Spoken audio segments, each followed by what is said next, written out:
O Lucas era um exemplo de filho, um exemplo de criança, um menino assim que a gente tinha orgulho dele, porque ele sempre foi um menino muito voltado para Deus, ele tinha aquele desejo de estar sempre falando de Cristo.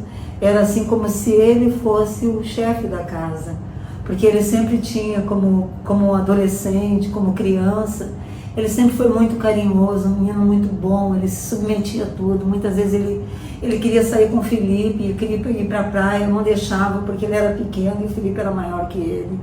E eu assim, tinha sempre aquele cuidado, aquele zelo, assim, como se eu soubesse que um dia eu ia perder meu Luquinhas. Porque eu sempre protegia ele, protegia demais ele. Ele na escola, ele inúmeras vezes, ele quando estudava, ele sempre era o exemplo na escola. Então são momentos assim da infância dele que marcaram na minha vida, porque era um menino que tinha, dentro de casa, ele tinha aquele zelo por cuidar dos irmãos, sempre preocupado com o pai, comigo, com a nossa vida. Teve um período assim que nós morávamos no Rio de Janeiro e eu orava muito, muito, muito, gostava de orar. Eu orava pela madrugada, às vezes quando eu passava problema, quando eu perdi minha mãe mesmo. E a minha mãe adoeceu e ele sempre dizia para mim: mãe, calma, tia, fica tranquila, a avó tá bem, a avó vai ficar bem. Aí eu me acordava de madrugada para orar. Quando eu via que eu estava orando, eu achava que eu estava andando na sala sozinha. Quando eu via, eu olhava, estava ele atrás de mim, com a Bíblia, porque ele cresceu muito, ele tinha uma Bíblia daquelas pequenininhas infantil. Ele cresceu muito, as mãos grandes, ele dormia sempre abraçado naquela Bíblia, ele não dormia sem dar aquela Bíblia. Aquela Bíblia acabou virando um rolinho, virou um rolo de tanto ele dormir com a Bíblia. Ele orava sempre. Quando eu estava orando, que ele sabia que eu precisava de oração, eu levantava para orar de madrugada. Quando eu via, estava meu anjinho lá junto comigo, orando comigo. Eu sou mãe de 3 filhos homens e sempre assim, todos eles, né, sempre tiveram todo o carinho, todo o amor de uma mãe, né? Mas o Lucas sempre foi como o menor, né, o caçula, sempre teve assim uma atenção especial. Mas ele era um menino sempre assim, diferente dos gostos, de forma de brincar dos outros irmãos que eram maiores. Ele gostava de bonecos, ele colecionava bonecos, super-heróis.